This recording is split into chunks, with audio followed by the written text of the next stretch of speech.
Hello দর্শক, সবাইকে সালাম এবং শুভেচ্ছা। শুরু করছি আজকের টাইম এক্সক্লুসিভ। আশা করি সবাই ভালো আছেন এবং যে বিষয়গুলো আজকে আমরা আলোচনা করব তা জানাচ্ছি শুরুতে আপনাদের। আজকের বিষয়ের মধ্যে আছে ইরানের উপর যুক্তরাষ্ট্রের আক্রমণ অব্যাহত, শান্তি প্রক্রিয়ার ভবিষ্যৎ কী, এই বিষয়টি আজকে জানার চেষ্টা করব। আইসের নতুন পরিচালক হিসেবে ওকলাহোমার এক পুলিশ কর্মকর্তাকে নিয়োগ দিয়েছেন ট্রাম্প, তার ট্র্যাক রেকর্ড কি, এই বিষয়টি আজকে বোঝার চেষ্টা করব। যুক্তরাষ্ট্রে জন্মগত নাগরিকত্ব অধিকার বিরোধী উদ্যোগ এবং মারাত্মক বিপদের সম্মুখীন হতে পারে নবজাতক শিশু ও মায়েরা, এই বিষয়টি আজকে আলোচনা করব। আজকে অতিথি যারা আছেন তাদের মধ্যে থাকবেন প্রফেসর ডক্টর জিয়াউদ্দিন আহমেদ, জনাব হেলালুদ্দিন রানা এবং ইব্রাহিম চৌধুরী খোকন। শুরু করব দিনের আপডেট জানাচ্ছেন নাজমুল হাসান। তার আগে যারা ফেসবুকে আছেন আশা করি অনুষ্ঠানটি শেয়ার করবেন। আমি দেখতে পাচ্ছি নাজমুল হাসান আপনি আছেন এবং হেলালুদ্দিন রানা বহুদিন পরে আপনি যুক্ত হলেন আমাদের সাথে, আপনাকে অভিনন্দন, থ্যাংক ইউ। চাচ্ছি নাজমুল হাসান আপনার কাছে। কোথা থেকে যুক্ত হয়েছেন একটু বলে দেন। মিশিগান থেকে। থ্যাংক ইউ, ধন্যবাদ। না, কারণ অনেকের মনে হতে পারে বোধহয় উনি নিউ ইয়র্কে এসেছেন আমাদের অন্যদের মতন, উনি মিশিগান থেকে জয়েন করছেন। এটা কারণ এটার আরেকটা কারণও আছে, সেটা হচ্ছে যে টাইম এক্সক্লুসিভটা শুধু প্যানেলিস্টটা শুধু নিউ ইয়র্ক নির্ভরশীল, নিউ ইয়র্কের মানুষ না, যুক্তরাষ্ট্রের এমনকি বাংলাদেশ এবং ইংল্যান্ডের থেকেও জয়েন করে থাকেন। এই বিষয়টিও যাতে আমাদের দর্শকরা মনে রাখেন, সেটাও একটা ব্যাপার। আমার এই কথাটা আপনাকে স্মরণ করিয়ে দেওয়ার জন্য থ্যাংক ইউ সো মাচ। ধন্যবাদ। এবং আশা করি টাইম টেলিভিশনের সকল দর্শক, শ্রোতা এবং প্যানেলিস্ট সবাই ভালো আছেন। আজকে শনিবার, জুন মাসের 27 তারিখ। আগামী শনিবার কিন্তু যুক্তরাষ্ট্রের 250তম জন্মবার্ষিকী এবং আমাদের জীবদ্দশায় আমরা অনেকে হয়তো যুক্তরাষ্ট্রের 200তম জন্মবার্ষিকী দেখেছেন। আমি মাত্র কয়েক বছরের জন্য সেটা মিস করেছি যদিও, কিন্তু 250তম জন্মবার্ষিকী দেখে যেতে পারছি। হয়তো 300তম জন্মবার্ষিকী আমাদের অনেকেই হয়তো দেখার সুযোগ, আয়ুটা পাবেন না। তো যাই হোক, 250তম একটা দেশের জন্মবার্ষিকী অত্যন্ত গুরুত্বপূর্ণ একটি বিষয়। এবং আমি মনে করি যে যুক্তরাষ্ট্রে আমরা যারা আছি, আমরা যারা দীর্ঘদিন ধরে বসবাস করি যুক্তরাষ্ট্রের আলো বাতাসে, যুক্তরাষ্ট্রের সাথে বিভিন্ন ভাবে আমাদের জীবনকে আমরা সম্পৃক্ত করে ফেলেছি, তাদের জন্য এই 250তম বর্ষপূর্তি বা পালনের ব্যাপারটি আরো উৎসব মুখর হয়ে উঠুক, আরো আনন্দদায়ী হয়ে উঠুক, আরো তৃপ্তিমূলক হয়ে উঠুক, এটা আমি চাই। এবং আমরা মনে করি যে যেহেতু আমেরিকা আমাদের পরবর্তী প্রজন্মের জন্য অত্যন্ত গুরুত্বপূর্ণ একটি দেশ হতে যাচ্ছে, বিশেষ করে সাম্প্রতিক বিভিন্ন সিদ্ধান্ত, একটু আগে তাহের বললেন জন্মগত নাগরিকত্বের ব্যাপারটি, তাছাড়া এর পাশাপাশি অভিবাসী সমাজের প্রতি বর্তমান প্রশাসনের নেতিবাচক যে মনোভাব, এই সবকিছু মিলিয়ে 250তম জন্মবার্ষিকীর বিষয়টি আমাদের জন্য অত্যন্ত তাৎপর্যপূর্ণ। এবং আমি মনে করি আগামী এক সপ্তাহ, আমি অনুরোধ করব টাইম টেলিভিশন কর্তৃপক্ষকে যে আগামী এক সপ্তাহ অন্তত আমেরিকার জীবনধারায় আমাদের বাংলাদেশিদের যে সম্পৃক্ততা, এই সম্পৃক্ততার বিভিন্ন বিষয়গুলো তুলে ধরা হবে। কারণ আমি মনে করি এই মুহূর্তে আমাদের এই বিষয়টি অনুধাবন করা খুবই গুরুত্বপূর্ণ। এবং আমরা যারা বিভিন্ন দেশ থেকে এসে দেশের মূলধারার সাথে সম্পৃক্ত হওয়ার চেষ্টা করে আমাদের জীবনের পরবর্তী প্রবাহকে আরো গতিময়, আরো তৃপ্তিদায়ক, আরো সাকসেসফুল করার চেষ্টা করছি, তাদের জন্য আমাদের এই যুক্তরাষ্ট্রে বাংলাদেশি প্রজন্মের প্রতিষ্ঠা যারা আমাদের আগে এসে দেশে বাংলাদেশের জীবন গড়েছিলেন, জীবন গড়ে তোলার ব্যাপারে বিভিন্নভাবে সহযোগিতা করেছেন এবং এখনো করে যাচ্ছেন। অনেক সংগঠনই আছেন, প্রতিষ্ঠানও আছেন, ব্যক্তিবর্গ আছেন।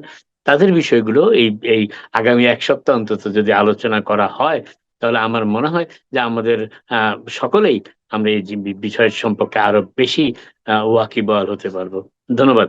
যাই হোক, এবার দিনের আপডেটটা শুরু করি।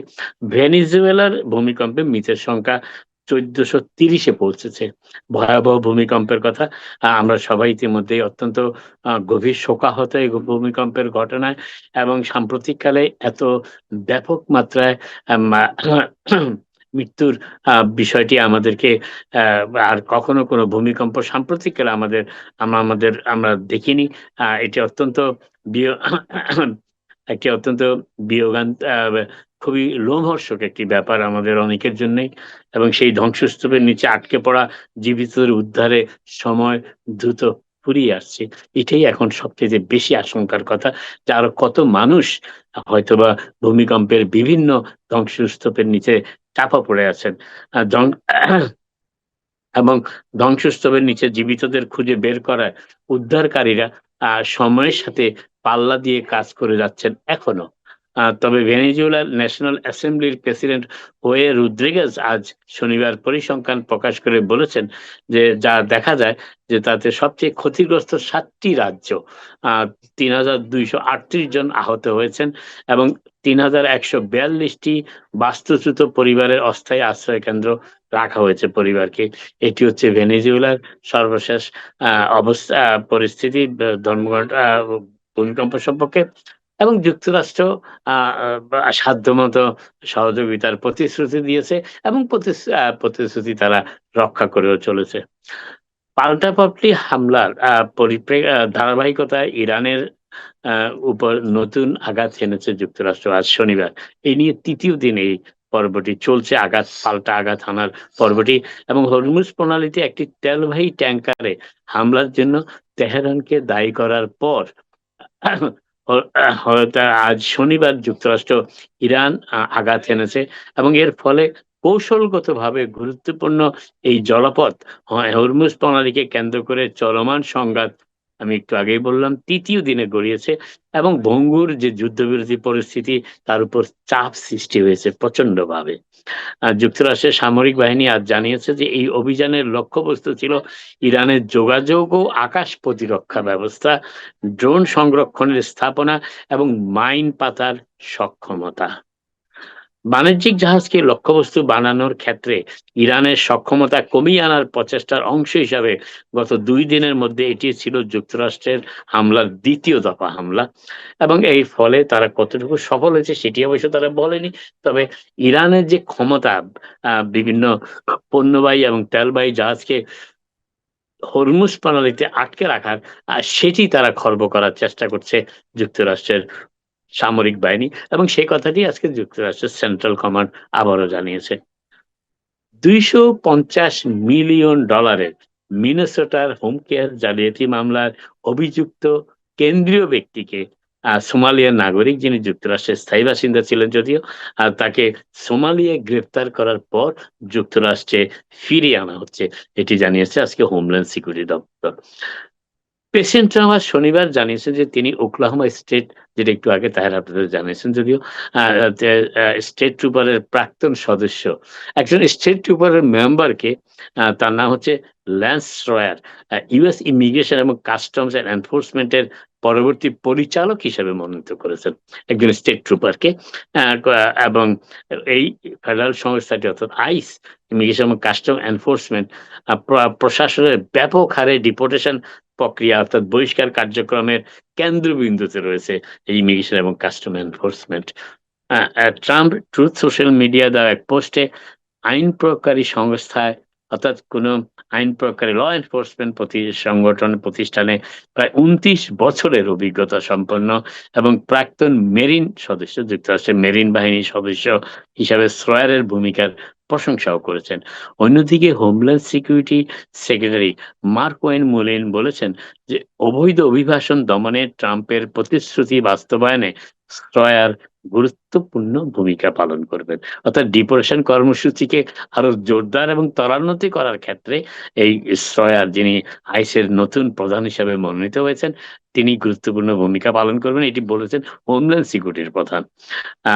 এবং তিনি আশা করেন যে যুক্তরাষ্ট্র সিনেট খুব দ্রুত তার মনোনয়নকে নিশ্চিত করবে।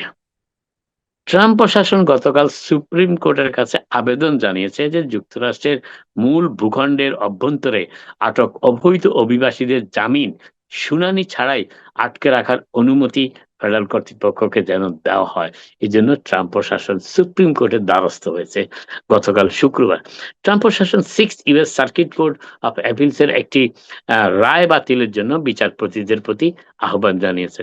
কারণ সুপ্রিম কোর্টেই এখন হচ্ছে শেষ ভরসা প্রেসিডেন্ট ট্রাম্পের এবং তার প্রশাসনের। তার কারণ 6th court of US circuit court of আপিলস ট্রাম্পের সে আবেদন খারিজ করে দিয়েছে যে বিনা জামিনে কাউকে আটক রাখার যে প্রক্রিয়া প্রেসিডেন্ট ট্রাম্প চালু করতে চেয়েছেন সেটি তারা আটকে দিয়েছেন এবং এই জন্যই প্রেসিডেন্ট ট্রাম্প সুপ্রিম কোর্টের দ্বারস্থ হয়েছেন এবং আপিলস কোর্টে সেই রায়ের ফলে প্রশাসনের আটক সংক্রান্ত নীতির একটি মূল অংশ কার্যকর করা বাধাগ্রস্ত হচ্ছিল।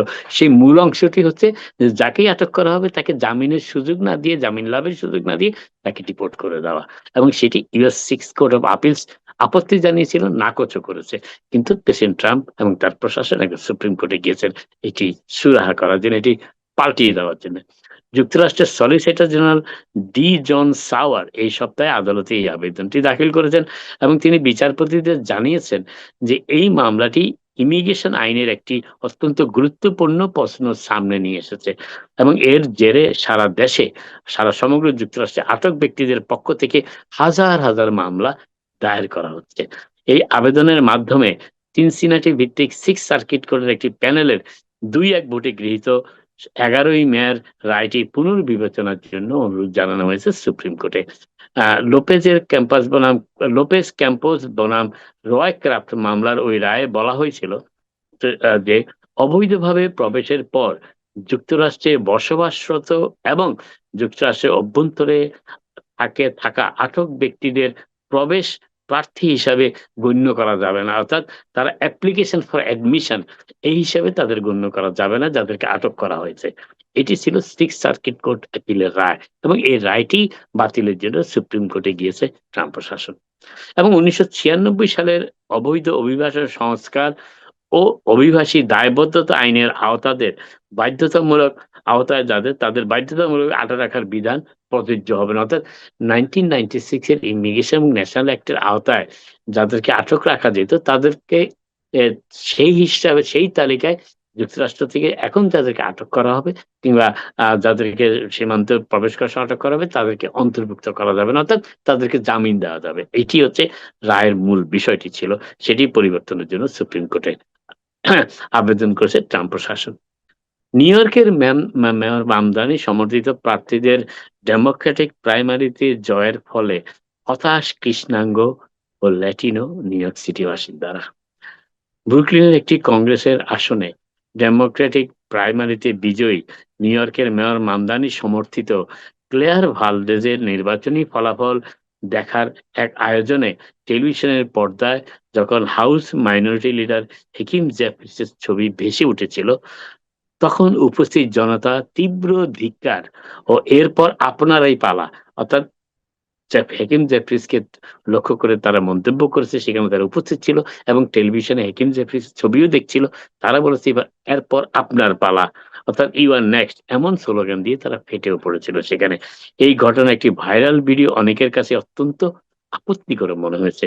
হেকিম জেফরিস হলেন কংগ্রেসের কোনো কক্ষেই নেতৃত্ব দানকারী ডেমোক্রেটদের প্রথম কৃষ্ণাঙ্গ ব্যক্তি এবং তিনি ভবিষ্যতে হাউস স্পিকারও হওয়ার সম্ভাবনা রাখে যদি পরবর্তী নির্বাচনে ডেমোক্রেট দল সংখ্যাগরিষ্ঠতা অর্জন করে।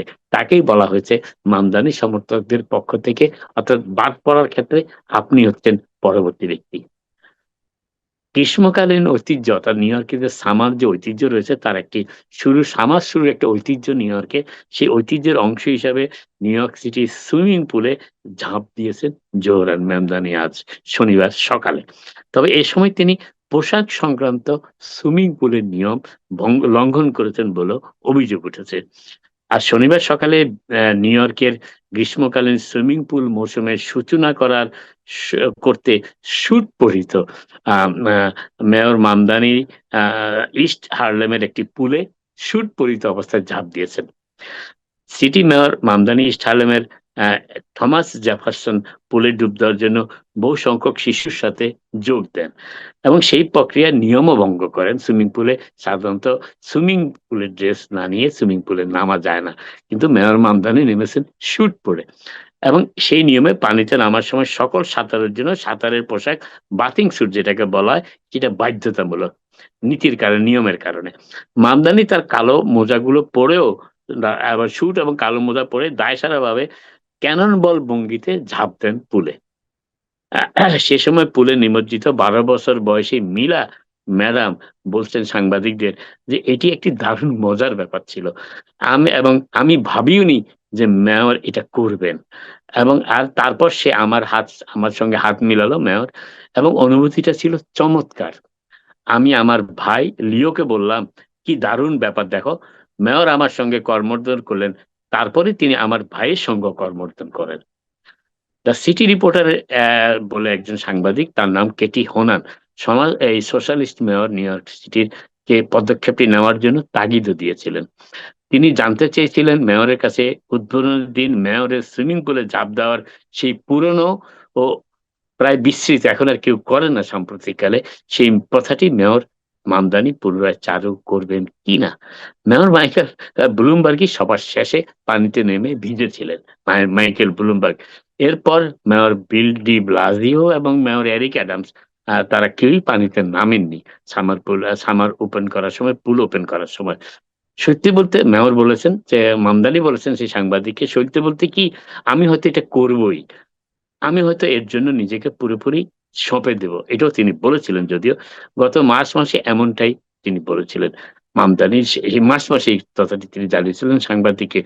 যদিও এই সাহসী পদক্ষেপের বিষয়টি তিনি আনুষ্ঠানিকভাবে নিশ্চিত করেছেন মাত্র এই সপ্তাহে। আপাতত শেষ করি। আবার আপনাদের সাথে কথা হবে। আপনারা সবাই ভালো থাকুন। ও আমি একটু বিশ্বকাপের খেলার ফলাফলগুলো একটু বলে দিচ্ছি সংক্ষেপে। সেটি হচ্ছে যে আজকে বিশ্বকাপের খেলায় মেক্সিকো আ এবং আ পর্তুগালের খেলাটি এখন ০-০ ভাবে, কলম্বিয়া এবং পর্তুগাল, সরি। কলম্বিয়া এবং পর্তুগালের খেলাটি ০-০ ভাবে চলছে এখনো।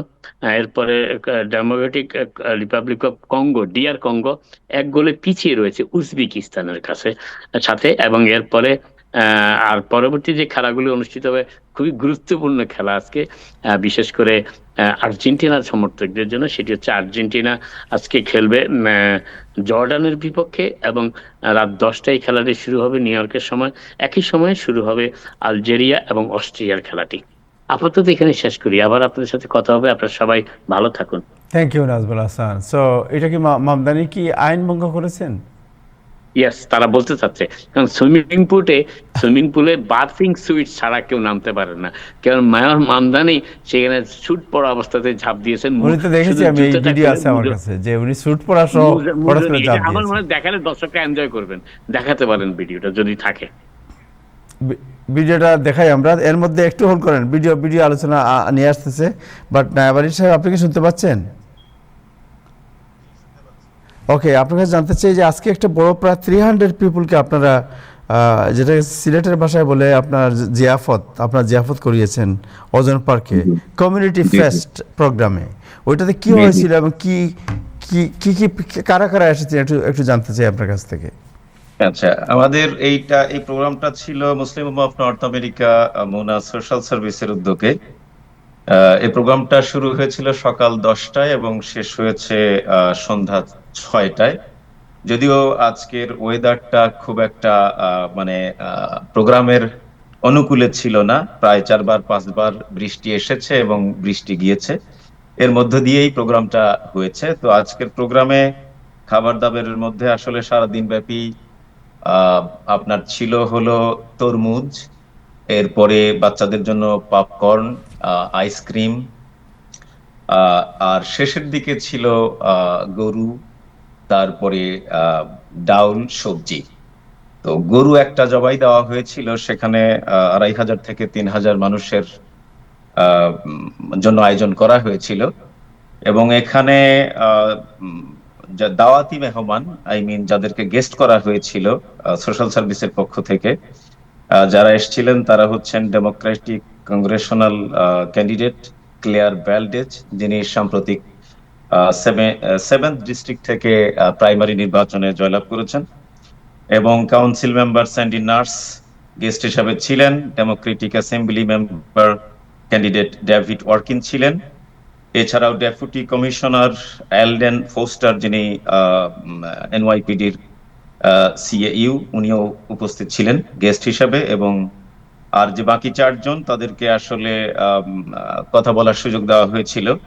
এর মধ্যে ছিলেন Mehedi Hasan, Muslim liaison mayor office, এবং Zunaira Ahmed, senior adviser NYC council speaker, deputy inspector Dion Haynes, 75th precinct NYPD, এবং আমাদের বাংলা ভাষাভাষী একজন পুলিশের সার্জেন্ট এমডি লতিফ, এই 8 জন মূলত সেখানে গিয়েছিলেন এবং সকলেই কথা বলেছেন এবং বিষয়টি মানে আমাদের এই আয়োজনটিকে শ্রোতাদের সাথে এবং আমরা যারা উপস্থিত ছিলাম, ভলেন্টিয়ার ছিলাম, মুনার যারা নেতৃবৃন্দ ছিল, সকলের সাথেই তারা এনজয় করেছে স্যার আপনাদের প্রোগ্রামটি। এটা করার উদ্দেশ্য কি ছিল, মেসেজটা কি, হোয়াট ইজ দ্য মেসেজ? মেসেজটা ছিল মূলত আসলে আমরা তো Muslim Ummah of North America faith based একটি অর্গানাইজেশন। সেখানে মূলত ধর্মীয় দৃষ্টিকোণটা বেশি মানুষের কাছে উপস্থাপন করা হয়। আমরা চেয়েছিলাম যে মানে ইসলামেও যে সংস্কৃতি আছে, ইসলামেও যে বিনোদন আছে, আনন্দ আছে, এইটাকে আসলে মানুষের কাছে উপস্থাপন করা এবং মানুষের কাছে একটা মেসেজ দেওয়া যে ইসলামকে মেনেও আনন্দ করা যায়, না, আমার ইসলামকে কথা হলো গেস্ট মেনেও যারা সংস্কৃতি এসেছিলেন, করা। জি গেস্টরা জি। আপনাদেরকে কি মেসেজটা দিয়ে গেলেন? গেস্ট যারা এসেছিলেন গেস্টরা মূলত যে মেসেজটা দিয়েছিলেন তারা শান্তি চায়।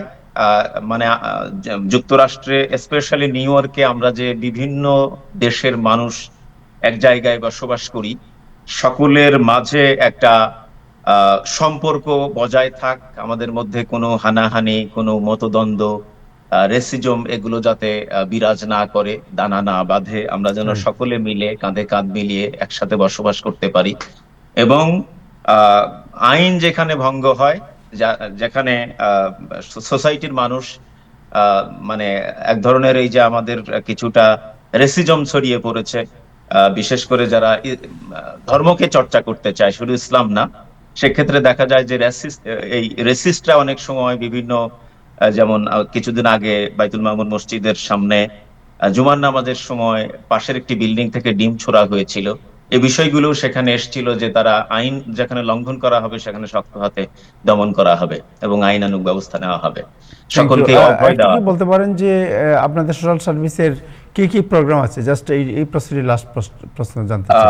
সোশ্যাল সার্ভিসের ফুড পেন্ট্রিটা আসলে সামনে আনা হয়, কিন্তু এর পাশাপাশি সোশ্যাল সার্ভিসের কাজের মধ্যে আছে হলো আফটার স্কুল প্রোগ্রাম, অর্থাৎ স্কুল শেষে যে সমস্ত স্কুল স্টুডেন্টরা হোমওয়ার্কে দুর্বল, বাসায় হোমওয়ার্ক করানোর মতো লোকজন নেই, তাদেরকে হোমওয়ার্কে সহযোগিতা করা হয় এবং ভালো স্কুলে ভর্তি হওয়ার ক্ষেত্রে এই সমস্ত স্টুডেন্টদেরকে সহযোগিতা করা হয়। পাশাপাশি যে সমস্ত নতুন ইমিগ্রেশন যারা পার হয়ে বাংলাদেশে থেকে বা বিভিন্ন দেশ থেকে দেশে এসছেন, তারা এই দেশে আসলে কিভাবে নিজেদেরকে অন্যান্যদের সাথে মিলিয়ে নিতে পারেন এবং বিভিন্ন ধরনের যে ইমিগ্রেশন জটিলতার সম্মুখীন হন, এই গুলোতে তাদেরকে হেল্প করা হয়। আর পাশাপাশি আপনার এই যে আমরা যারা এখানে বসবাস করছি, আমাদের আত্মীয় স্বজন যারা বাংলাদেশে আছেন, পিতা মাতা, স্বামী স্ত্রী ভাই বোন, তাদেরকে কিভাবে এদেশে আনার ব্যবস্থা করা হয়, এ সমস্ত আইনি সহযোগিতাও সোশ্যাল সার্ভিসের পক্ষ থেকে দেওয়া হয়। এছাড়াও আরো অনেক আছে, সবগুলো আমি আজকে নাইবা বললাম। এনি যারা এই ধরনের হেল্পের দরকার তাদের যোগাযোগ করার কোনো নাম্বার বা কোনো ইমেল অ্যাড্রেস এই কিছু আছে? মুহূর্তে আমি একটা এই মুহূর্তে হয়তো ওনার নাম্বার আমার মেমোরাইজ নাই, মুখস্থ নেই, আমার ফোনে আছে। ওনার নাম হচ্ছে আব্দুর রহমান মুন্না ভাই।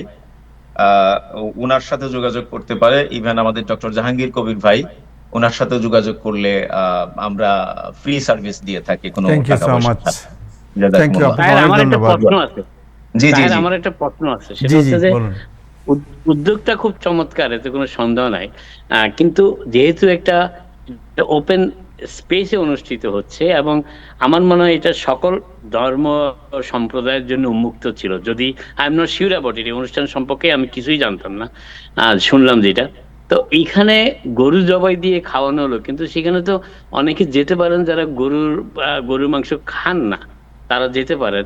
তো তাদের জন্য কি কোনো খাওয়ার ব্যাপারটা যেহেতু সার্বজনীন হওয়া উচিত, শুধু একটি সম্প্রদায়ের জন্য না হয়, যদি মুনা সোশ্যাল সার্ভিসটা শুধু মুসলিমদেরকে টার্গেট করে না হয়, যদি সবার জন্য হয়, তা আমার মনে হয় সেটা সকলের জন্য সর্বজন গ্রাহ্য একটা ব্যাপার হবে। জি, এখানে আপনার প্রশ্নের, নাজুল ভাইয়ের প্রশ্নের উত্তর হলো যে আমরা যুক্তরাষ্ট্রে আমরা সাধারণত যারা বসবাস করি সকলেই গরু খাই, যাদের মেডিকেলের ব্যাপারে ডাক্তারের পরামর্শের আলোকে গরুর ব্যাপারে নিষেধাজ্ঞা আছে, তারা খান না, তাছাড়া সকলেই খান। তারপরেও আমাদের এই সমাজে একটি সম্প্রদায় গরু খান না। তাদের জন্য মূলত আমরা দুই ধরনের, স্পেশালি আমাদের চিলড্রেন যারা আছে, একটু একটু ধরেন টিনেজার পর্যায়ের, ওরা এবং যারা গরুর গোশত খান না, সেটা ধর্মীয় দৃষ্টিকোণ থেকে হোক অথবা মেডিকেলি হোক, তাদের জন্য মূলত চিকেনের ব্যবস্থা ছিল, রাখা হয়েছিল 600 বা 700 মতো খাবার আমাদের চিকেনের ব্যবস্থা ছিল। Thank you so much, thank you, আপনাকে অনেক ধন্যবাদ। থ্যাংক ইউ জনাব নায়েব আলী, আপনাকে অনেক ধন্যবাদ, থ্যাংক ইউ। আমরা মানে ভিডিওটা একটু দেখি, যেটা আগে আলোচনা করছিলাম, একটু ভিডিওটা আমাদের এমসিআর একটু ভিডিওটা দেখুন, আমরা দেখি।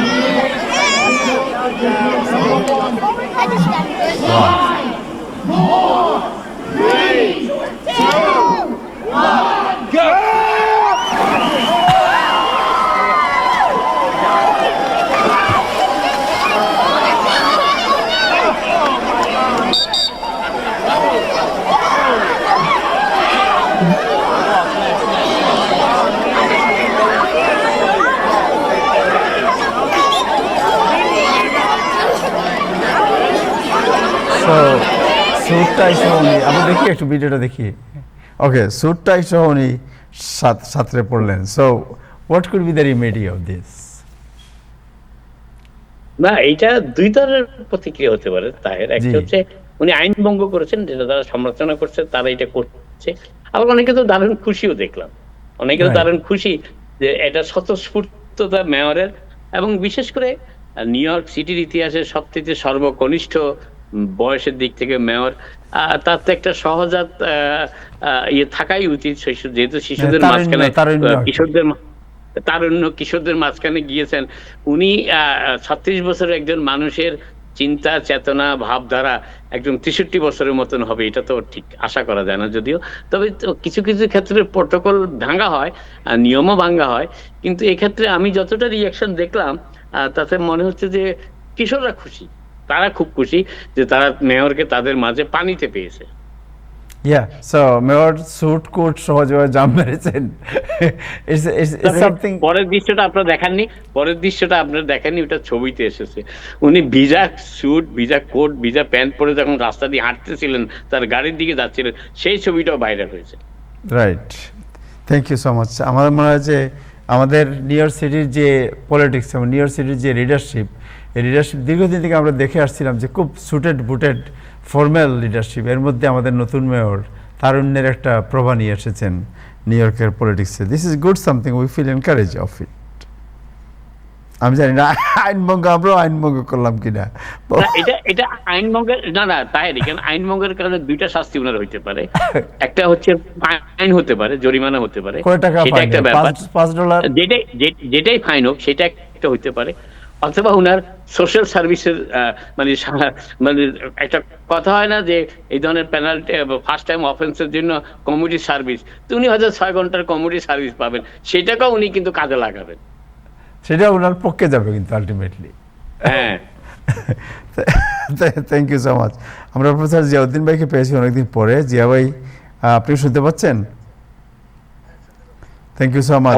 আপনি তো জানেন যে আমাদের ট্রাম্প সাহেব, আমাদের একটু আগে নাজমুল্লাহ আহসানরা বলছিলেন, ট্রাম্প সাহেবের যে ইমিগ্রেশন বিরোধী যে বিভিন্ন উদ্যোগ এবং আপনার ওনার যে চিন্তা, সারাক্ষণ গবেষণা করেন যে কীভাবে এদেরকে ঠেকানো যায়। এই ঠেকানোর একটা পার্ট ছিল যে সিটিজেনশিপ, বার্থ সিটিজেনশিপ, এটাকে আপনার ব্যাহত করা। এবং আজকে একটা রিপোর্ট বেরিয়েছে সিএনএনের, সেই রিপোর্টে বলা হচ্ছে যে এই বার্থ সার্টিফিকেট যে ইস্যু প্রেসিডেন্ট ট্রাম্প নিয়েছেন, এটা যদি এক্সিকিউশন হয় তাহলে এই দেশে লক্ষ লক্ষ শিশু এবং মা যারা এখানে জন্ম নেয়, তাদের প্রায় 60% এগুলো হেলথ কেয়ার আপনার থাকে না, আপনার মানে হেলথ ইন্স্যুরেন্স থাকে না। এরা সবাই মহাসংকটের মুখে পড়বে, বিপদে পড়বে। সো এবং এটা বড় ধরনের হিউম্যান ক্রাইসিস সৃষ্টি করতে পারে।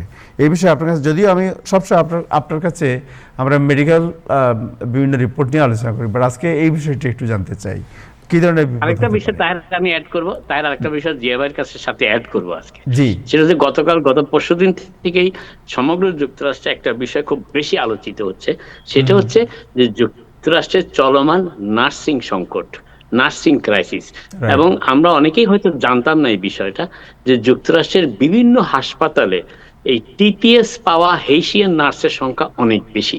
প্রায় প্রতিটি হাসপাতালে নার্সিং ইউনিটে একজন অন্তত নার্স আছেন যিনি হেইটি থেকে আগত এবং এই টিপিএস প্রোটেকশনের আওতায় কাজ করছেন ওয়ার্ক পারমিট নিয়ে। এখন হাসপাতালগুলো মহা সংকটের মুখে পড়তে যাচ্ছে, কারণ এদের পর্যায়ক্রমে আগামী দিন কয়েকের মধ্যে এদের ওয়ার্ক পারমিট গুলো বাতিল হয়ে যাবে, এদের ফিরে যেতে হবে। এই ক্ষেত্রে জিয়া ভাই যে হাসপাতালে আছেন কিংবা সামগ্রিকভাবে যুক্তরাষ্ট্র হাসপাতালগুলো যে নার্সিং সংকটের মুখে পড়তে যাচ্ছে, এই ব্যাপারেও যদি জিয়া ভাই একটু অভিমত দেন। এর সাথে আরেকটা জিনিস যুক্ত করে দিই, ট্রাম্প সাহেব যে ওনার যে বিগ বিউটিফুল বাজেট, এই বাজেটের কারণে আপনি জানেন যে এসেনশিয়াল আপনার হেলথ ইন্স্যুরেন্স যেটা, এটা বাতিল হয়ে নিউইয়র্কে বাতিল হয়ে যাচ্ছে। আগামী 1 জুলাই থেকে সম্ভবত এটা এক্সিকিউশন হবে এবং প্রচুর মানুষকে পকেটের পয়সা দিয়ে ওষুধ কিনতে হবে বা ডাক্তার দেখাতে হবে, পেমেন্ট লাগবে অনেকের। সো এইটাও একটা বড় ধরনের ডিজাস্টার হতে পারে। যাই হোক, শুরু করি আপনার কাছ থেকে, শুনি আপনার আইডিয়া কি এই বিষয়ে আপনি কি বলেন। যেভাবে আপনি শুনতে পাচ্ছেন? আপনার সাউন্ড মিউট হয়ে গেছে। হ্যাঁ, এখন শোনা যায়? জি, এখন শুনতে পাচ্ছি। জি আচ্ছা, সরি। তো আমি যেটা বলতে চাচ্ছিলাম যে সবচেয়ে এই নাজমুলের প্রশ্নটা খুব জরুরি, কিন্তু প্রথম যে প্রশ্নটা করলো সুপ্রিম কোর্টে, যে ট্রাম্প সাহেব যে ইলিগেল যারা বা যাদের আনডকুমেন্টেড বাচ্চারা যারা জন্ম হবে তাদের সিটিজেনশিপ দেবে না, এই কথাটা হাইকোর্ট থেকে উঠেছে, কিন্তু সুপ্রিম কোর্টে এটা এসেছে। তো এই যে কনসার্ন যেটা তুমি বললে সিএনএন এর রিপোর্ট, সেটাতে এটা দেখা যাচ্ছে যে এদেশে 1868-এ 14 অ্যামেন্ডমেন্টে যারাই জন্ম নেবে তাদেরকে বার্থরাইট সিটিজেনশিপ দেওয়া হয়। তার সাথে কি দেওয়া হয়? ইমিডিয়েটলি যত হেলথের যত চেক আপ করা দরকার বাচ্চা বয়সে, সবই কিন্তু অটোমেটিক্যালি হয়। তার জন্য অ্যাপ্লাই করতে হয় না, দেখাতে হয় না বাপ মা সিটিজেন, কিছু হয় না। ইমিডিয়েটলি তাদেরকে হাসপাতাল থেকে ধরে নেওয়া হয় তারা সিটিজেন। এবং কেন এটা ইম্পর্টেন্ট, যে প্রথম 2 দিনের মধ্যেই বাচ্চা যেসব পরীক্ষা করা হয় সেটা খুব জরুরি। যেমন জন্ডিস যদি বাচ্চাদের হয়, জন্ডিসে কিন্তু ব্রেন ড্যামেজ হতে পারে। জন্ডিসটা কেন হয়? যে মায়ের পেটে বাচ্চা থাকতে যদি বিলিরুবিনটা, যেটা হলুদ রঙের, ওটা মার বডিটাই ওটা ক্লিয়ার করে। বাচ্চা যদি কোনো কারণে প্রিমিউচার হয়, তার লিভার যদি এটা না করে, রিমুভ না করে, বডিতে যখন হলুদ হয়ে যায় তখন ব্রেইনে এগুলো ডিপোজিট হলে পার্মানেন্ট ব্রেইন ড্যামেজ হয়। এইগুলো ডিটেক্ট করে ইমিডিয়েটলি ট্রিটমেন্ট করতে হয়। তারপরে 35টা পায়ের গোড়ালির মধ্যে একটু ব্লাড দিয়ে 25টা টেস্ট করতে হয়। এর অনেক টেস্টগুলো ইমিডিয়েটলি ডায়াগনোসিস যদি না করা হয়, যেমন সিস্টিক ফাইব্রোসিস, থাইরয়েড ডিজিজ যদি চেক করা না হয়, অনেক বাচ্চা রিটার্ডেড হয়ে যায়। এখন এই বাচ্চার, তারপরে তার হার্ট ডিজিজ, পালস অক্সিমেট্রি, অনেক সময় হার্ট ডিজিজ বোঝা যায় না, কিন্তু যখন কিছু টেস্ট করা হয়, অক্সিজেন দেখা হয়, তখন বোঝা যায় যে এই বাচ্চাটার হার্টের প্রবলেম আছে। এগুলো কিন্তু পার্ট অফ দ্য বাচ্চা হওয়ার সঙ্গে সঙ্গে করা হয়। এটা ইমিডিয়েটলি এটা যদি না করা হয় তাহলে বাচ্চার যে ড্যামেজ হবে এটা পার্মানেন্ট হতে পারে। এই জন্য ইমিডিয়েটলি ডায়াগনোসিস করা দরকার। সেকেন্ড হচ্ছে, তারপরে বাচ্চা যখন বাড়ি যাবে, তার যে পরে যে যদি চোখে না দেখে, কানে না শুনে, সে বাচ্চাটা কিন্তু নর্মাল, কিন্তু কানে না শোনার জন্য, চোখে না দেখার জন্য সে ডিসেবল হয়ে যাবে। এই টেস্টগুলো রুটিনলি করা হয়, ভ্যাকসিন দেওয়া হয় পরবর্তী সময়ে ডাক্তার অফিসে। এইগুলো খুবই জরুরি একটা বাচ্চার ভালো স্বাস্থ্যের জন্য। এখন যদি মায়ের কথা বাদ দিলাম, যদি বাদ দেওয়ার কথা, যে মারও কিন্তু বাচ্চার সাথে, মায়ের সে দুধ খাওয়াতে পারতেছে কিনা, মায়ের ডিপ্রেশন আছে কিনা, বাচ্চাকে টেক কেয়ার করতে মা পারছে কিনা, এগুলো কিন্তু এই পার্ট অফ দ্য প্রসেস। এখন যদি কোনো কারণে, এই যে গত 2023 সালে প্রায় 3,500 বাচ্চা জন্ম হয়েছে আনডকুমেন্টেড ইমিগ্রেন্টদের, সিটিজেন না, এরকম প্রত্যেক বছরই হবে এবং এরা সব রিস্কে। কিন্তু এরা শুধু না, যেমন দেখা গেছে 21 মিলিয়ন আমেরিকানরা, তারা কিন্তু সিটিজেন, কিন্তু পট করে তারা দেখাতে পারে না কাগজে আমি সিটিজেন। যেমন একটা মেয়ে আমেরিকান সিটিজেন, তার বাচ্চা হলো আজকে, তুমি কি সিটিজেন কিনা এটা দেখাতে গেলে তার হয়তো পাসপোর্ট নাই, কাগজ নাই, 5-6 দিন লাগবে। বাই দিস টাইম কিন্তু ড্যামেজই হয়ে যাবে। শুধু আনডকুমেন্টেড বাচ্চারা না, আমেরিকানও 21 মিলিয়ন মানুষ যাদের পট করে দেখাতে পারবে না সিটিজেনশিপ, তারা বিপদে পড়বে। তো এইসব কারণে এটা অত্যন্ত অমানবিক, এবং এইটা রুখার জন্য অনেক অ্যাক্টিভিস্ট গ্রুপ তারা আলাপ করতেছে, কারণ এটা বাচ্চারা ভিকটিম হচ্ছে। ট্রাম্প সাহেব এলিজেন্স দেখাবার জন্য যেসব বুদ্ধি বার করতেছেন, এটা ভিকটিম কারে হচ্ছে? ইনোসেন্ট বাচ্চারা। এবং এই বাচ্চাদের লাইফ নিয়ে বা তাদের হেলথ নিয়ে যে ক্রাইসিস তৈরি হচ্ছে, এটা অ্যাবসলিউটলি আনএক্সেপ্টেবল। তো এটা শুধু ওই সিটিজেনশিপ বাচ্চা হলে সিটিজেন দেওয়া না, এর মধ্যে একটা বাচ্চার, খালি আমাদের বাচ্চা না, মানে আনডকুমেন্টেড বাচ্চা না, আমেরিকান যারা সিটিজেন, তারাও পট করে এক সপ্তাহের মধ্যে তাদের কাগজ দেখাতে পারে না। তো অনেক বাচ্চারা ডিলে হবে। যখনই ইমিডিয়েট অ্যাক্সেস ডিলে হয়, তখন ড্যামেজটা পার্মানেন্ট হয়ে যায়। তার মধ্যে আর খাবারের ব্যাপার আছে, অনেক জিনিস আছে, সেটা তো পার্ট অফ দ্য বাচ্চাদের গ্রোথের জন্য। তো আমেরিকান ফিউচার যারা হয় বাচ্চারা, তাদেরকে যদি আমরা ইগনোর করি, তাহলে you are ignoring a huge thing, যেটা ট্রাম্প সাহেব বা ওনার যে দল, তাদের এটা বোঝার অভাব আছে। কিন্তু সুপ্রিম কোর্ট যদি এটা না বুঝে, তাহলে আমাদের খবর আছে। এগুলো একটা প্রশ্ন আছে এর উপরে। এর উপরে তো আর কোনো কথা, এটা তো খুব মানবিক বিষয়, মানে আমাদের আশা করি আমাদের এই বিষয়ে কেউ হস্তক্ষেপ করবে না, এবং সবাই মানবিক দৃষ্টিকোণ থেকে বিষয়টি দেখবে। যারা আমেরিকায় তো আর সারা জীবন কেউ থাকবে না, এই যারা জন্ম নেবে তারাই তো আমেরিকাকে সময় লিড করবে। সো তাদের যে তাদের মেন্টাল হেলথ, ফিজিক্যাল হেলথ। পত্রিকার নিউজ কোন পত্রিকা দেখছেন? কোন পত্রিকার নিউজ? না, পত্রিকার নিউজ যেটা, ওইটা তো সত্য। তো আমি যেটা বলতে চাচ্ছি, আমেরিকার child and mother protection act আছে। কেউ কোনোভাবেই কোনো মাতৃ এবং মাতৃ শিশু এদের চিকিৎসা রিফিউজ করার কোনো আইন নাই। ওকে, সো আপনার এটা হইল গিয়ে যে বার্থ রাইট সিটিজেনশিপ, যেটা এটাকে যদি রিভোক করা হয়, then that will be a problem. Cry করার জন্য মিডিয়ার একটা প্রজেকশন, এটা আপনি বললে তো হবে না। এটা this is a big report on Wall Street Journal, CNN. কিচ্ছা বলতে গিয়া আরেক কিচ্ছা। অবশ্যই কোনো শিশু যাতে চিকিৎসার কমতি না হয়, অবশ্যই কোনো মাতৃ যত এটা আপনি বলতেছেন, বাট ট্রাম্প সাহেব এটা বলতেছেন না। তো আমি আবার বলি, 1868 যেটা হয়েছিল, যে বার্থ রাইট সিটিজেনশিপ এদেশের জন্ম হলে অটোমেটিক্যালি হবে, ওই রাইটের সাথে মেডিকেড বা হেলথ কেয়ার ইমিডিয়েটলি হয়ে যায়। তো যদি কোনো বাচ্চা বার্থ রাইট সিটিজেন না হয়, যদি সুপ্রিম কোর্ট বলে যে হবে না, তাহলে ইব্রাহিম যেটা বলতেছে এটা অলরেডি আছে, কিন্তু এগুলো সব বাতিল হয়ে যাবে। কারণ যে সিটিজেন না বা দেখাতে পারবে না, ওই বাচ্চার জন্ম হলে তাকে নিয়ে টানাটানি পড়বে, সে সত্যি আমেরিকান বাচ্চা কিনা, আমেরিকান হলেও তার বিপদ, সময় লাগবে। এই জিনিসটা যদি সাপোজ ট্রাম্প বললেন যে আমরা বার্থ এন্ড সিটিজেনশিপ ক্যান্সেল করছি, কিন্তু বাচ্চা যদি জন্ম হয়, তার হেলথ কেয়ার থাকবে 1 বছর, এরকম যদি কিছু করে, সেটা এই জিনিসটা বাঁচা যেতে পারে। কিন্তু এই মুহূর্তে এই ধরনের কোনো ডিসকাশনই হয় নাই।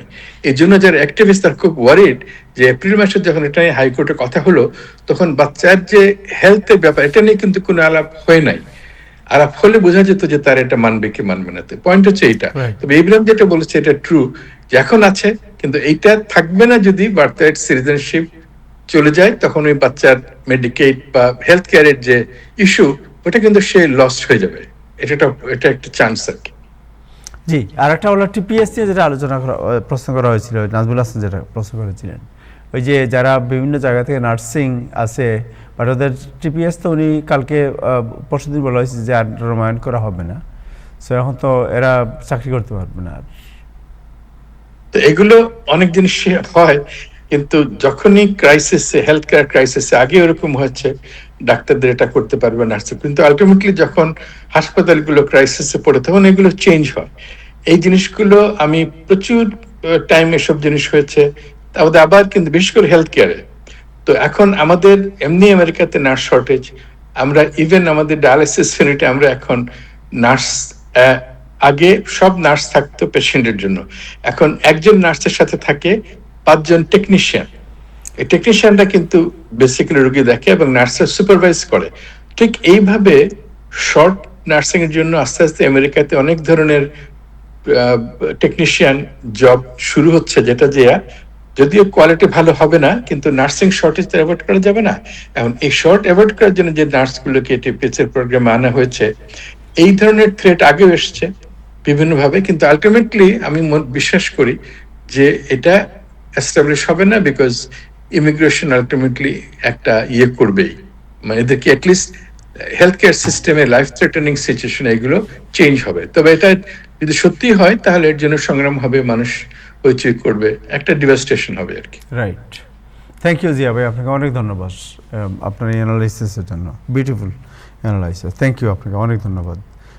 তাহের এখানে আমি একটু অ্যাড করি, জি তাহের আমি একটু অ্যাড করি জিয়া ভাইয়ের সাথে।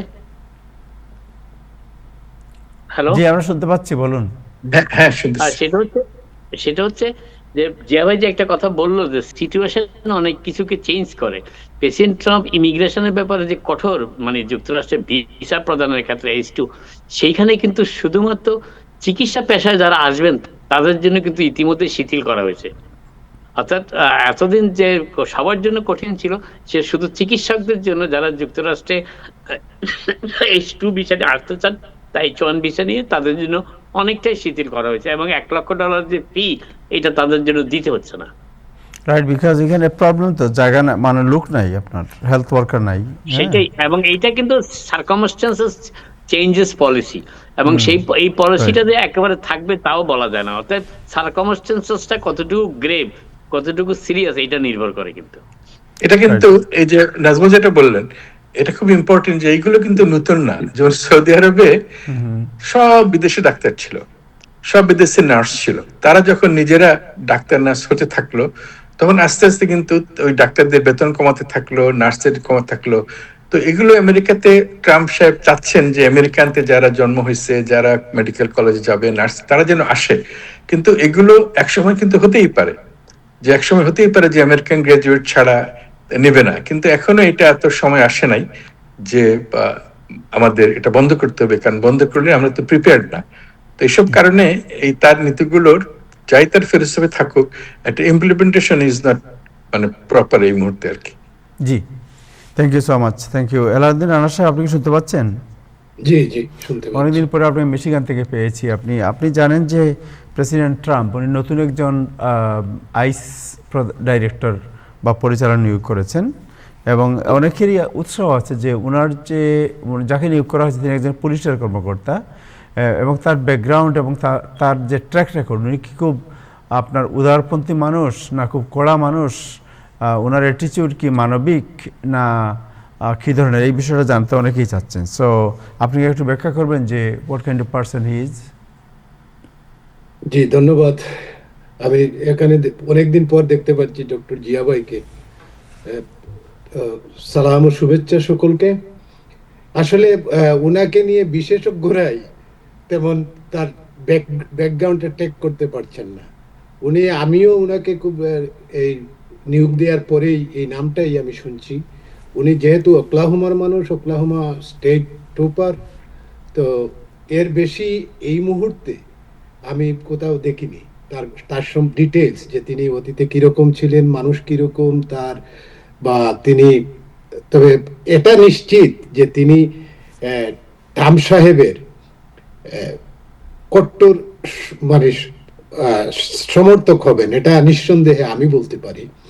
আর বাদ বাকি হয়তো আমরা তার কর্মের মধ্যেই দেখতে পাবো, প্রতিফলিত হবে তিনি কিভাবে কি করছেন না করছেন। তবে তার উত্তরসূরিদের মতো যদি তিনিও কঠোরতা অবলম্বন করেন, আমরা দেখতে পাচ্ছি যে এই যে হোমল্যান্ড সিকিউরিটিটা এখন একটা লেজে গোবরে অবস্থা বিগত কিছুদিন থেকে। এখানে কেউ এসে বেশি দিন টিকতে পারেন না বা থাকতে পারেন না নানা কারণে। তো এটা হচ্ছে খুবই স্পর্শকাতর বিষয়।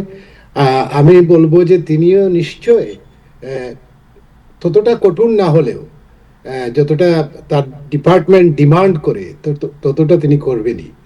তো এর বাইরে আপাতত আমার কাছে কোনো তথ্য নেই যে তিনি তার ব্যক্তিগত বিষয় সম্পর্কে বা তার কিভাবে কি কর্মজীবনে তিনি কি করেছেন সেরকম কিছু নাই, যেহেতু তিনি একটা অখ্যাত জায়গা থেকে উঠেও এসেছেন।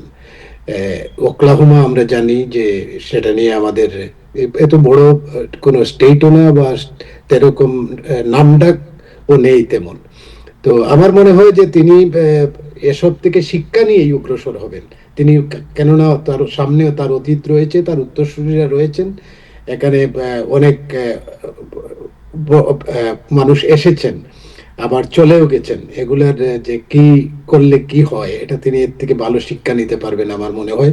তবে আমি আশা করব যে তিনি যাতে ততটা কঠোর না হন, যাতে করে মানে এখানে ফ্যামিলি একটা ব্যাপার স্যাপার আছে, যাতে সন্তান থেকে পিতামাতা আলাদা না হন বা পিতামাতার থেকে তার সন্তানরা আলাদা না হয় তুচ্ছ একটা ইমিগ্রেশন নিয়ে। এটা একটু মানবিক হয়ে তিনি কাজ করেন, এটাই আমার প্রত্যাশা থাকবে আপাতত। Thank you so much. So white হাউসের মধ্যে মানবিকতার যে আপনার মানে ছায়া, এই ছায়া কতটুকু আছে বলে আপনার মনে হয়? হোয়াইট হাউস, হ্যাঁ, তিনিও তো আমাদের প্রেসিডেন্টও তো দিনের শেষে একজন মানুষ, তারও পরিবার রয়েছে, এবং সবচাইতে বড় জিনিস হচ্ছে তার স্ত্রীও হচ্ছেন একজন অভিবাসী। তো এইসব, তারপর আমাদের যে ভাইস প্রেসিডেন্ট মহোদয় রয়েছেন তার স্ত্রীও অভিবাসী। তো অভিবাসী নিয়ে তো তারা সংসার করছেন দিব্যি। থ্যাংক তো ইউ রাফাত, আপনাদের মতো প্রাজ্ঞজন আলোচনা। অভিবাসী নিয়ে সমস্যা কেন, আমি এটা বুঝি না। আমেরিকার ইতিহাসে প্রেসিডেন্ট ভাইস প্রেসিডেন্ট দুইজনের স্ত্রী ইমিগ্রেন্ট, এই কথাটা অত সুন্দরভাবে সো টেলিভিশনের আগে আর কেউ বলে নাই। না, আপনাকে so আপনাকে ইব্রাহিম সাহেব, আপনাকে একটা প্রশ্ন করি যে প্রেসিডেন্ট ট্রাম্প কি আপনার, উনি যে ইমিগ্রেন্ট, উনি তো 3টা বিয়ে করেছেন আপনি জানেন, রাইট? এইটা থার্ড ম্যারেজ, মানে যে উনি 3টা করলো কেন আর আপনি একটা করতে না, পারলেন? আমি বলছি এটা দিস ইজ থার্ড ম্যারেজ। প্রথমবার একজন উনি বিয়ে করেছিলেন একজন ইউগোস্লাভিয়ান আপনার, পরিশোধ করে আবার বিয়ে করছে, নাথিং রং। না আমি রং বলতেছি না, ইভাঙ্কার মা যিনি, তাকে বিয়ে করেছিলেন। এরপরে উনি মার্লাকে বিয়ে করেছিলেন, আমেরিকান মডেল, উনিও মডেল, সেকেন্ড ওয়ানও মডেল, উনিও মডেল, এবং উনি আসছিলেন এখানে মডেলিং করার জন্য। তারপরে ট্রাম্পের চোখে পড়ার পরে উনি আর ছাড়া পান নাই। সো এমন না যে আপনি হয়তো ভুলে যাচ্ছেন যে আমাদের প্রেসিডেন্ট সাহেবও হচ্ছেন একজন প্রেজেন্টার, তার অ্যাপেন্ডিক্স অনুষ্ঠানটা নিশ্চয়ই দেখেছেন। তো একজন সেলিব্রিটি আরেক সেলিব্রিটি বিয়ে করবেন, এটাই স্বাভাবিক। না, আমি তো ভাই এটা বলছি না, আমি বলছি যে ইমিগ্রেন্টদেরকে ভালোবেসে তিনি সুন্দরে মুগ্ধ হয়ে বিয়ে করেছেন, মডেল দেখে বিয়ে করেছেন তিনি। আপনি একজন সাংবাদিক, আপনারা পছন্দ করলে আবার আচ্ছা, এটা নিয়ে আপত্তি নাই। আমি বলছি যে এটাকে অন্যভাবে ব্র্যান্ডেড করার দরকার নাই যে উনি ইমিগ্রেশন থেকে ভালোবাসেন, উনি ভালোবাসেন সুন্দরীদেরকে, এই এবং সুন্দরীদেরকে যদি ভালোবাসেন, এটা অনেক সময় কোনো বাস বিচারও থাকে না, এগুলো বহু আপনার বড় বড় রিপোর্টও ছাপা হয়েছে। এগুলা রিপোর্ট তো মানে ছাপা হয়েছে, আপনারাও করছেন, কোনো মানে ব্যাপারে কোনো সন্দেহ নাই। আপনার লোকজন বইসা না, ইব্রাহিম সাহেব তো বলবেই যে এটা ফেক নিউজ, তাই না? এটা বলছে, কিন্তু কোনো কিছুই প্রমাণ হয় নাই, কোনো কিছুই হয় নাই। এদেশের আমেরিকার মানুষ ভালো। খাজার কথা আসি, বাট ইব্রাহিম ভাই, আপনার কি মনে হয় যে নতুন যে ডিরেক্টর আইছে, right, do you think it's any change come? অবশ্যই চেঞ্জ আসবে। ওই আইসের দীর্ঘদিন ধরে কোনো ডিরেক্টর নাই, এমনকি আপনার মনে আছে প্রেসিডেন্ট জো বাইডেনের সময় থেকে মানে এই আইসটা অ্যাডহক বেসিসে চলছে, এই লুক দিয়ে ওই লুক দিয়ে। সুতরাং আমি মনে করি মানে ওনার কাজ তো সহানুভূতি দেখানো না, ইমিগ্রেশন এন্ড ন্যাচারালাইজেশন অ্যাক্টের প্রপার বাস্তবায়ন করার জন্য প্রেসিডেন্ট ডোনাল্ড ট্রাম্প, এই মুহূর্তে আমাদের কাছে তার সম্বন্ধে কোনো খারাপ তথ্য নাই। সুতরাং আমরা আমাদের প্রেসিডেন্টের কথা বিশ্বাস করব, যিনি বলেছেন যে he is a good man, he is a Patriot. এখন বাট মানে আমার আরেকটা একটা ইতিবাচক দিক হচ্ছে আইএনএস এর যে 287 যে ধারাটা আছে, যে ধারার কারণে মানে ইমিগ্রেশন এন্ড ন্যাচারালাইজেশন একটা বাস্তবায়নের দায়িত্ব ফেডারেল সরকারের। কিন্তু এই একটা ধারায় বলা হয়েছে যে ফেডারেল সরকার এবং মানে রাজ্য সরকার কিভাবে সমন্বয় করে ইমিগ্রেশন আইন বাস্তবায়ন করবেন। তো এই বিষয়ে যে এক্সপার্ট আমেরিকায় যে কয়েকজন আছেন, এর মধ্যেই এই ল্যান্স রয়ার একজন, তিনি এই কাজটাই, সমন্বয়ের কাজগুলা করে তার পেশাগত দায়িত্ব পালন করেছেন দীর্ঘদিন। এই জন্যই আমার মনে হয় প্রেসিডেন্ট ডোনাল্ড ট্রাম্প তাকে পিক করেছেন। তার কারণ হচ্ছে যে আইসের এডক ভিত্তিতে যে সমস্ত লোক নেওয়া হয়েছিল, আইস যার ওই টম হকম্যান বা অন্যরা, বিশেষ করে মানে ওই সেন্ট্রাল সিটিগুলোতে ঢুকতে পারতেছিলেন না। তো এই সমস্ত এই যে সেন্ট্রাল সিটিগুলোর সাথে কিভাবে কাজ করতে হবে, এই ব্যাপারে নতুন Lance Royer, he is an expert. এবং আনটিল এন্ড আনলেস তিনি কোনো খারাপ কাজ করেছেন, আমরা এই মুহূর্তে তাকে সম্মান করি, যেহেতু আমাদের প্রেসিডেন্ট বলেছেন তিনি খুব ভালো কাজ, এবং তিনি এই কাজটা ভালোভাবে বাস্তবায়ন করবেন। এখানে তো সহানুভূতি ভালোবাসা দেখানোর কিছু নাই, উনারে আইন অনুযায়ী আইনের কঠোর বাস্তবায়ন করবেন, আমেরিকার যত ইমিগ্রেশনের যে অব্যবস্থা আছে এটা খুব শক্ত হাতে দূর করবেন। আমেরিকার ইমিগ্রেশনের নামে একটা আইন আছে, কিন্তু এই আইন বারবার লঙ্ঘিত হচ্ছে, সীমান্ত খুলে দেওয়া হচ্ছে, অপরাধীরা আশ্রয় নিতেছে। আপনার ওই দিন একজনের উকিলরা ধরছে, ধরে ভারতীয় উকিল, 24 জনের অ্যাসাইলাম অ্যাপ্লিকেশন উনি কিভাবে করছেন, শুধু নাম বদলাইয়া, ওটা একই জায়গায় মামলা হয়েছে। তো এগুলো কি সাউন্ডস গুড? আপনার বাংলাদেশি ইমিগ্রেশনের ওই অ্যাসাইলামের কাগজগুলো বাইর করে দেখা গেল একই কিচ্ছা, আমি হয় এই করেছি, আমি হয় আওয়ামী লীগ করেছি, নাম এইটা করেছি, আমার একই জায়গায় মামলা হয়েছিল, আমার ঘরে আগুন দিয়েছিল, সব মামলার কাগজপত্র ফেক, খালি আব্দুলের জায়গায় রহিম বসানো। তো এই সমস্ত অবিউজ বন্ধ করার জন্য আমার মনে হয় এই যে ল্যান্স রয়ার নতুন একলামা থেকে যারা নেওয়া হয়েছে, আমার মনে হয় he will do a good job. আমরা এটা আশা করি। Thank you so much, thank you. একটা কথা আমি ইব্রাহিম সাহেবকে বলতে চাই যে আমরা প্রথমে এই স্ট্রয়ারের কাজগুলো দেখি, দেখার আগে তো তার সমালোচনাও যেমনি করা যাবে না, ঠিক তেমনি তার প্রশংসাও করা যাবে না। Let's see the work and then Yes. Definitely will talk. But একটা Exactly, আলোচনা exactly. করে নেই সিলেট সম্পর্কে। সিলেটের যে ডিসি সাহেব, যে উনার অবস্থা কি? রানা সাহেব, আপনার কি মনে হয় ডিসি সাহেবকে আপনি কিভাবে দেখছেন? উনি যে দরগার মাজারের ব্যাপারটা, যেটাকে স্বচ্ছতা আনার ব্যাপারে যে উদ্যোগ নিলেন, এই বিষয়টাকে আপনি কিভাবে দেখছেন? এটা তো একটা যুগান্তকারী পদক্ষেপ আমি বর্ণনা করব। আচ্ছা। এটা তো 700 বছরের মধ্যে এ নিয়ে কেউ প্রশ্ন তুলেনি। আমরা জানি যে একটা গোষ্ঠী, একটা বিশাল গোষ্ঠী এই মাজারের টাকাটা লুটপাট করে খাচ্ছেন। কখনো তারা দাবি করছেন খাদেম, কখনো বংশধর, নানা তো তারা যদি বংশধর যদি দাবি করেন, আমার একটা প্রশ্ন আসলো, যে গড়গোবিন্দরের বংশধর কি এখনো সিলেটে আছে, এখনো বিদ্যমান? শাহজালাল তো জানি যে তলোয়ার দিয়ে সব জয় করেই সিলেটে এসেছিলেন।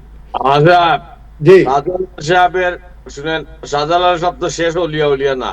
এখন আবার যদি এই ডিসি সাহেব এক আউলিয়া হিসাবে এখানে আসছেন, আমার কোনো আপত্তি নাই। আমার আপত্তিটা হইলো যে তিনি একটা সরকারের কর্মচারী। এই সরকারের কর্মচারী he has certain limit to do what he can do. ভালো কাজ করলে অসুবিধা কি না, আছে ভাই? আপনি কোন ধারা, আপনি আইনের একটা ধারা দেখান যেখানে তিনি আইন লঙ্ঘন করেছেন। আমার কোনো অসুবিধা নাই, আমার কোনো অসুবিধা নাই। আমার অসুবিধাটা হচ্ছে সরকারি কর্মচারী, উনারে যদি আমরা মনে করি শাহজালালের পরে তিনি আরেকজন মানে সংস্কারক হিসেবে এসেছেন, এবং তাকে আমার মানতে কোনো অসুবিধা নাই, কিন্তু ওই সংস্কারক হিসেবে আপনাকে এটাও তো আইনি একটা সংস্কার। আচ্ছা, আইনের সংস্কার করার জন্য আপনারা দুইজনই সিনিয়র সাংবাদিক, আইনের সংস্কার করার জন্য ডিসি সাহেবকে কেউ দায়িত্ব দেয় নাই। আমার কথা ডিসি হচ্ছে সাহেব, শুনেন, ব্যাপার হলো একজন আমাকে ভালো একটা উদ্যোগ আমাকে একটু নেয়, বলতে দেন। কেউ যদি আমাকে ভালো একটু উদ্যোগ বলতে নেয়, দেন। তার উদ্যোগে স্বাগত জানানো যায়। না, সে হচ্ছে একজন ডিস্ট্রিক্ট ম্যাজিস্ট্রেট। সে যদি মনে করে যে আইনের কোথাও ব্যত্যয় হচ্ছে, তে তাৎক্ষণিক মোবাইল কোর্ট বসাতে পারে তার ডিস্ট্রিক্টে, এটা তার জুরিডিকশন। আমরা আমাদের ভুলে গেলে চলবে না, ডিসি হচ্ছে প্রশাসক, পাশাপাশি তার একটা ম্যাজিস্ট্রেসি ক্ষমতা রয়েছে। জি জি, এটা আমি জানি, আপনিও জানেন। আইনের, আপনি যে কথাটা বলতেছেন যে আইনের ব্যত্যয় হলে এই আইনটা আছে কিনা, এটাই তো বিষয় না। আপনি পাবলিকের টাকা সংগ্রহ করবেন, হিসাব রাখবেন না, এটা আইনের ব্যত্যয়। তার মানে আমাকে জবাব দেন রানা সাহেব, আইন আছে এটা বলেন আপনি। আইন আছে এটা বলেন। কিসের আইন? মানে যে আইনে ডিস্ট্রিক্ট ম্যাজিস্ট্রেট মোবাইল কোর্ট করতেছেন, আপনি বলেন যে এটার পক্ষে আইন আছে, আমি জেনে নেব। এটা তো বাংলাদেশ পেনাল কোড অনুযায়ী করতেছে। ওকে, ধন্যবাদ। আপনি পেনাল কোডের নামও জানেন। সুপ্রিম কোর্টের 2024 সালের 16 জানুয়ারি দেওয়া রায় অনুযায়ী জেলা প্রশাসক সেখানে হস্তক্ষেপ করতে পারেন না। এখন আপনি আচ্ছা, তাইলে কি আপনি চান যে এই যারা এই টাকা নিয়ে যায়, হ্যাঁ, এই টাকা চলে যাক, এটা কোনো হিসাব আসুক না, এটা কি চান আপনি? হিসাব দেওয়ার জন্য আইন প্রণয়ন করতে হবে, রাষ্ট্রকে ব্যবস্থা ওকে, নিতে সো হবে। এটা বলেন যে কিন্তু আইন তো, এটা তো আপনি তো জটিলতা তৈরি করতেছেন। We are a DC to do it. তুমি কি আরেক শাহজালাল না? না, তুমি সরকারের চাকরি না, সে তো ডিসি তো অলিয়া না। আউলিয়া বলতে তো ইসলামে কিছু নাই। আপনি ওলি নাম দিয়ে যুগের পর শতাব্দীর পর শতাব্দী ব্যবসা করবেন, এটা কোন কথা? আহা, এটা কথা আপনি রানা সাহেব বলবেন, পাবলিক বলবে, কিন্তু তুমি ডিসি এখন তো বলতেছে, পাবলিক বলতেছে। আহা, আপনার প্রশ্নটা কি ছিল? ডিসি পাবলিকের সাথে আমরা একমত। অক্ষরে অক্ষরে এই সমস্ত টাকা তো এখন হোক, এখন কি আপনি চান যে না আচ্ছা এটা- আচ্ছা ইব্রাহিম সাহেব, আপনি ধর্ম বিক্রি করে খাবেন? আপনি মাজারের ইমামের কথা শুনেছেন? মাজার মসজিদের ইমাম সাহেব কি বলেছে? 300 পরিবার হচ্ছে খাদিমের, 300 পরিবার, কিন্তু জি। ফজরের নামাজে এক এক অর্থাৎ এক কাতার লুকো হয় না। এই লোক বিশ্বাসই করে না নামাজে যাবে, তো আপনি জোর করে পাঠাইবেন? মানে আপনি তাইলে কি করতে- তাইলে আপনারা কিভাবে বলেন যে আপনারা ধর্মকে ব্যবসা বলেন? আমি তো বলতেছি ভাই একটা সিম্পল কথা, আপনি রাষ্ট্রের আইন মানবেন। আপনার Exactly. রাষ্ট্রে যদি আইন না থাকে হ্যাঁ। আপনি আইন বানাবেন, এই কথা না, তো ডিসি নিশ্চয়ই কোনো আইন ভঙ্গ করেনি। ওকে, আপনি যদি পাবলিকের বলেন- ফান্ড আপনি সেই যদি হিসাব বলেন- চেয়েছে, স্বচ্ছতা Okay, চেয়ে, আপনি যদি স্বচ্ছতা বলেন- চাইলেই কি বেআইনি হয়ে গেল? ওকে, আপনি যদি বলেন ডিসি আইন ভাঙে নাই, আমি মানলাম আপনি একজন জ্ঞানী মানুষ এবং আপনার কাছে আইন কানুন জানা আছে, আমি আমার এটা কোনো তর্ক নাই, কিন্তু Yeah, আমি মনে yeah, করি yeah. যে ডিসি সাহেব আইন ভঙ্গ করেন। না, আপনি তো একজন আইনজ্ঞ, আপনি তো আইনজীবী মানুষ। এই জন্য আমি বলছি, আপনি তো আর কথা শুনলেন না, আপনি আমার উপরে বলতেছেন। আমি বলছি হাইকোর্টের রায় আছে, এইভাবে ডিসি হস্তক্ষেপ করতে পারেন না। হাইকোর্টের যে রায় শাহজালাল উপরে রায় আছে। হাইকোর্টে শুনেন, হাইকোর্টে যারা জি, রায় আপনারা- দিচ্ছেন, এগুলা তো হলো ধর্ম ব্যবসায়ীদের একটা কায়দা। আমি জানি অন্তত শত এবার মসজিদের আপনি সিলেটে আরেকটু এভাবে হাইকোর্টের আর সুপ্রিম কোর্টের নিষেধ আছে, আপনি স্টে অর্ডার আছে। আমি হাইকোর্টের রায় মানি না বলেন, এটাও তো জনগণ এটা বলতেই পারে। এটা না, আমি যেহেতু জানি না, আমি এটা জানবো। তো আবার স্টে অর্ডার কেন্দ্র- যদি থাকে তাইলে ডিসি সেবক সেখানে গেল কেন? এই তো তাইলে আমরা এবারে জেনে কথা বলবো। কোনটা? জি, বলেন। আমি যতটুকু ঠিক জানি আছে। কোনো স্টে অর্ডার নাই। আর স্টে ঠিক আছে, অর্ডারও ভাই, যদি কথা থাকে, বলতে এখানে পারি। যেখানে ভাই, কথা পাবলিক বলতে ইন্টারেস্ট পারি। আছে সেখানে আপনি পারি না। জেলা প্রশাসক যেতে পারে। আমাদের জেনে কথা বলতে হবে। যদি আপনি জানেন না এই ব্যাপারে আচ্ছা হাইকোর্টে, তাহলে শেষ এক কথা ইয়েস না, তো এখন জেনে আপনি নেই। এটা আইনের ব্যাপার না, কথা হচ্ছে পাবলিকের যে ডোনেশন, এইটা আপনি পাবলিকের টাকা, এটা স্বীকার করেন তো? অবশ্যই আমি তো স্বীকার কথা করতেছি না। তাইলে এটার হিসাব দেওয়া খুব স্বাভাবিক, এটাও আমি মনে করি। ওই হিসাব তো রাষ্ট্র ট্যাক্স রিটার্নে। কিসের রাষ্ট্রের অধীনে তো মাজার না? ওকে, তার কার অধীনে? কে মাজার? এই তো, হ্যাঁ। এই যে একটা বাহিনী রয়েছে লুটপাট ওকে, করে, এই বাহিনী- ধর্ম ব্যবসায়ী, এই বাহিনী- মাজার এই পূজারী, বাহিনী- এদের ওকে, অধীনে। এই বাহিনীর উপর সরকার আপনি আইন করে দেন যে এই খালি তো সিলেটের শাহজালাল মাজার না, অন্যান্য মাজার। এখন তো কোনটা দুই মন্ত্রী যে আমাদের দুই মন্ত্রীও বলছেন যে এটাকে একটা সিস্টেম আনতে হবে, ওনারা নিজেরাও আনতে হবে, এই কথা right. বলেছেন। কিন্তু So- তুমি ডিটিকে মন্ত্রী কইতেছে, সরকার কইতেছে, তুমি প্রাইম মিনিস্টার লাইক কথা কইলা না। আগে তো তুমি বলে নাই ডিসি সাহেব এটা না, করার না, কারণে জনমতে বাধ্য হয়েছে, জনমতের কারণে মন্ত্রীরা এখন কথা বলতে বাধ্য হয়েছে। আরেক সংস্কারক আসছেন, বহুত ডিসি আমরা দেখছি। সংস্কারক রাইট রাইট সংস্কারক ডিসি যেটা করতে পারে, সংস্কার করবে we আইনের don't know. হাত অনেক লম্বা, অনেক লম্বা, এবং এটা করতে পারে। দেখেন আগামীতে কি হয়। এটা তো এখন ভেঙে গেছে। এই যে আমাদের সিলেটি একটা শব্দ আছে না, যে বাধা এখন ভেঙে দিছে, বুঝছেন? বাধা এখন এখন ব্যবসাটা চলে গেছে রে ভাই, এখন আমরা ব্যবসা হাতছাড়া। আমরা সমাজের অগ্রসর মানুষ, আমরা বলবো কি হুজুগে আমরা কথা বলতে পারি না।